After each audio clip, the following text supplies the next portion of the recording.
Jai Hind friends, welcome to my channel. We are going to discuss objective type question answer of chapter 5 political science class 12 book politics in India since independence का इसका जो question answer है जो one liner question answer या जो objective types है इसको मैं डिस्कस करने वाला हूँ।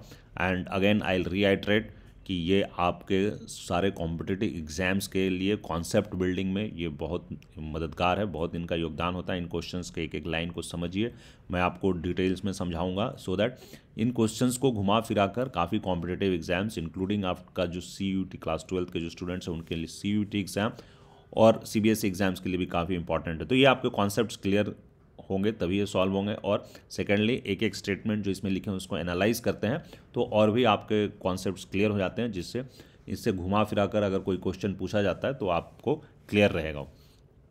सो फर्स्ट क्वेश्चन दोस्तों, first question is which of this statements about 1967 elections is are correct, है ना। तो 1967 का जो चुनाव है उसके बारे में कौन सा स्टेटमेंट जो यहाँ दिया गया है वो सही है।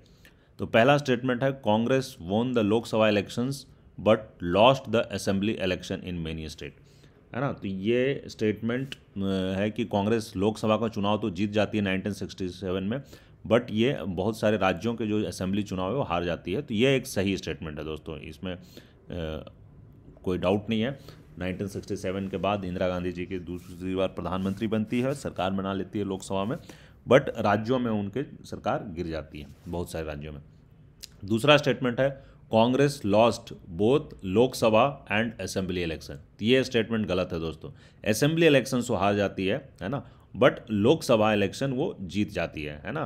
तो ये स्टेटमेंट गलत है। तीसरा स्टेटमेंट है Congress lost majority in Lok Sabha but formed a coalition government with the support of some other parties. तो कांग्रेस मेजोरिटी लूज नहीं करती है, ये स्टेटमेंट भी गलत है। कांग्रेस का उस समय तक के हिसाब से, है ना, पहले 3 चुनाव हो चुके हैं, ये चौथा आम चुनाव है।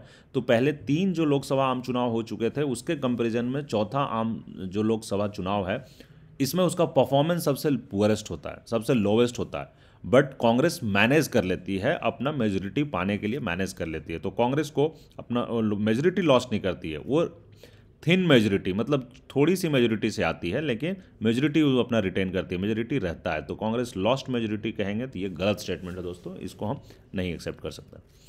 लास्ट स्टेटमेंट है Congress retained power at the centre with an increased majority. तो ये स्टेटमेंट तो अभी जो मैंने आपको बोला पूरा उसका ही गलत है कि Congress retained power at centre. Congress power retain करती है विद एन डिक्रीज्ड मेजोरिटी, है ना, थिन मेजोरिटी से। तो ये स्टेटमेंट भी गलत है। तो सिर्फ पहला स्टेटमेंट सही है। ध्यान रहे दोस्तों, मैंने बहुत सारे जगहों पे देखा है, बहुत सारे आंसर कीज में देखा है 1C को भी वो सही कहते हैं, बट मैंने आप ये इस चैप्टर को इस किताब में जब मैंने आपको पढ़ाया है उस टॉपिक को 1967 इलेक्शंस के रिजल्ट्स को आप फिर से पढ़िए, इस बुक में भी लिखा हुआ है और अच्छे से समझिए, ये स्टेटमेंट गलत है दोस्तों।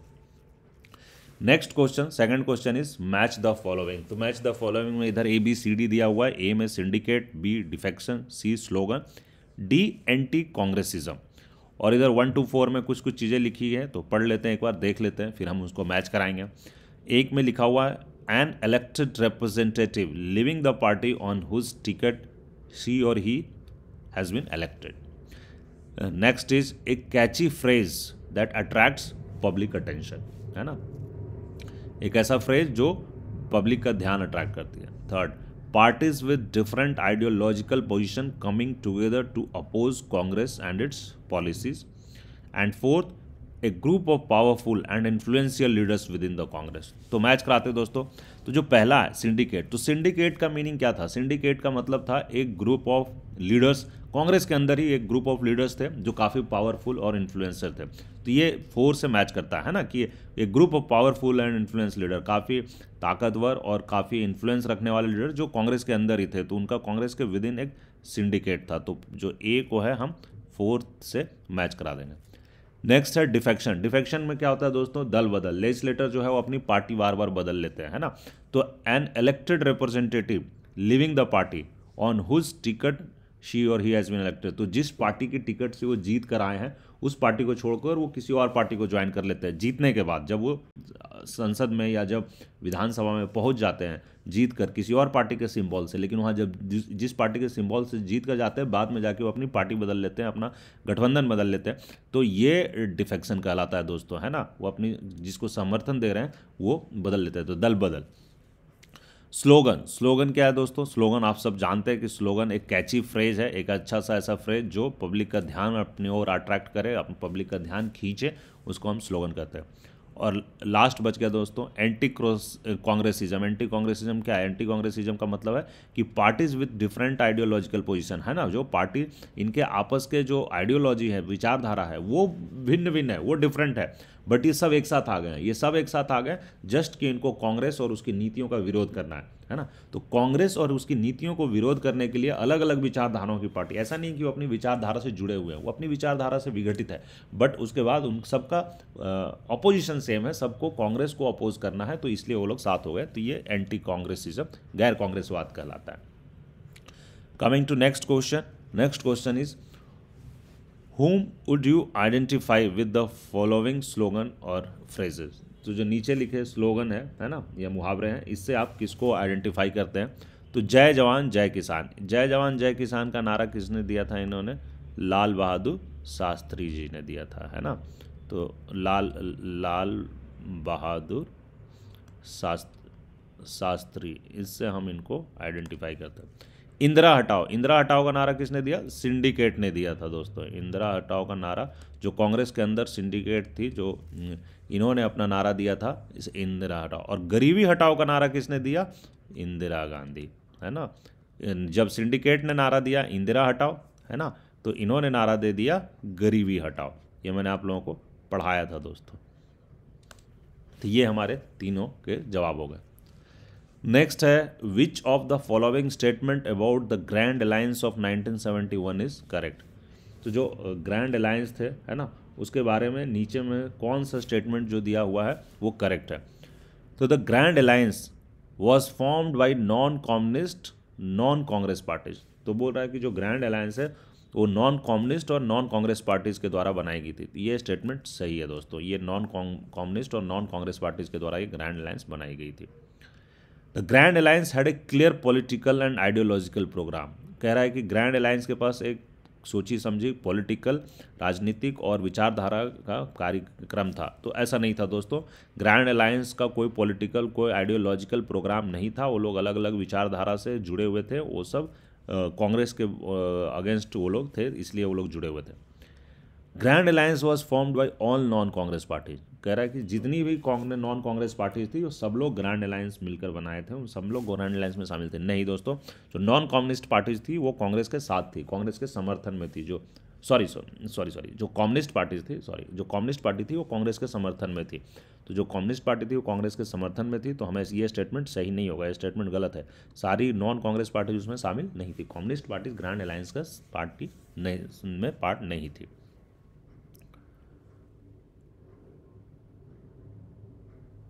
Now next is question number 5 को हम छोड़ते हैं, क्वेश्चन नंबर 6 पे आते हैं। क्वेश्चन नंबर 5 सिर्फ एक ऑब्जेक्टिव टाइम नहीं है, तो इसमें थोड़ा सा आपको सजेशंस भी देने हैं, तो I will come to directly question number 6 पे आते हैं। State which of these were reasons for the defeat of Congress in 1967। Give reasons for your answer.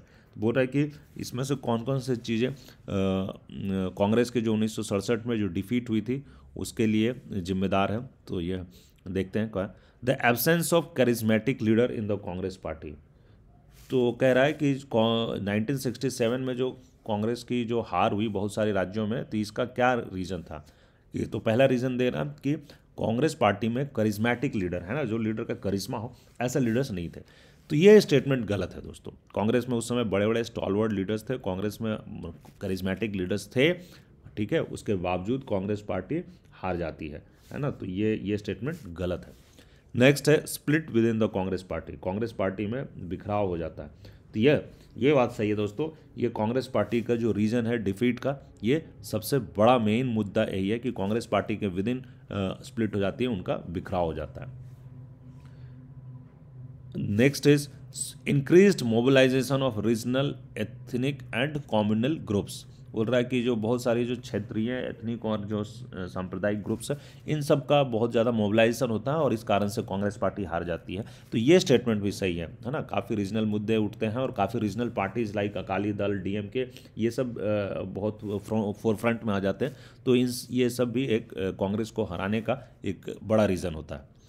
Increasing unity among non Congress parties. बोल रहा है कि जो नॉन कांग्रेस पार्टीज थी उसमें काफ़ी यूनिटी हो जाती है। तो ये स्टेटमेंट गलत है दोस्तों।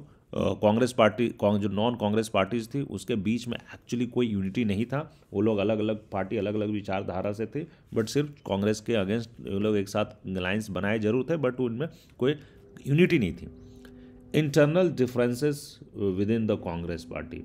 तो ये स्टेटमेंट सही है दोस्तों। कांग्रेस पार्टी के अंदर ही काफ़ी डिफरेंसेस थे और ये कांग्रेस पार्टी के विद इन जो डिफरेंसेस थे वो एक बहुत बड़ा रीज़न था, इसको कांग्रेस पार्टी के हार में। So that statement is correct. So दोस्तों, ये टॉपिक सारे कवर होंगे दोस्तों। ये क्वेश्चंस ऑब्जेक्टिव टाइप मैंने कवर कर लिया। तो ये चैप्टर ही समाप्त होता है। एंड ऑल द बेस्ट आप लोगों को। आई होप ये काफ़ी अच्छे से समझ में आ गए होंगे, आपके कॉन्सेप्ट्स क्लियर हो गए होंगे। एंड अगर आप सीयूईटी एग्ज़ाम या किसी कॉम्पिटिटिव एग्ज़ाम या अपना फाउंडेशन बनाना चाहते हैं कॉम्पिटिटिव एग्ज़ाम्स के लिए, तो एनसीईआरटी बुक्स आपके लिए मस्ट है। इसके एक एक वर्ड, एक एक लाइन को समझना बहुत ही अत्यंत इंपॉर्टेंट है। सो आई होप मैं आप लोगों का कॉन्सेप्ट्स क्लियर कर पाया हूँ। जय हिंद दोस्तों, थैंक यू।